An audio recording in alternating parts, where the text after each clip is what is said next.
কৃপণ, কবিগুরু রবীন্দ্রনাথ ঠাকুর। আমি ভিক্ষা করে ফিরতেছিলেম গ্রামের পথে পথে, তুমি তখন চলেছিলে তোমার স্বর্ণরথে। অপূর্ব এক স্বপ্ন সম লাগতেছিল চক্ষে মম। কি বিচিত্র শোভা তোমার, কি বিচিত্র সাজ। আমি মনে ভাবতেছিলেম, এ কোন মহারাজ।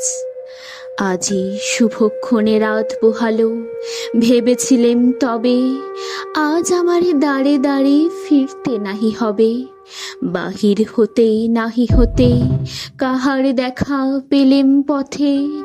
চলিতে রথ ধনধান্য ছড়াবে দুই ধারে, মুঠা মুঠা করিয়ে নেব, নেব ভারে ভারে। দেখি সহসা রথ থেমে গেল আমার কাছে এসে, আমার মুখ পানে চেয়ে নামলে তুমি হেসে। দেখে মুখের প্রসন্নতা জুড়িয়ে গেল সকল ব্যথা।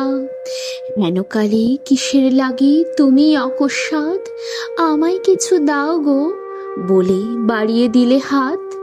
মরি, এ কি কথা রাজাধিরাজ, আমায় দাও গো কিছু।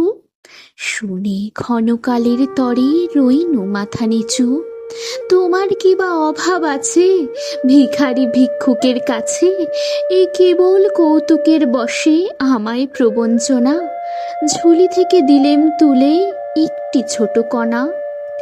যবে পাত্রখানি ঘরে এনে উজাড় করি, এ কি ভিক্ষা মাঝে একটি ছোট সোনার কণা দেখি। দিলেম যা রাজ ভিখারি রে, স্বর্ণ হয়ে এলো ফিরে। তখন কাঁদি চোখের জলে দুটি নয়ন ভরে, তোমায় কেন দিইনি আমার সকল শূন্য করে।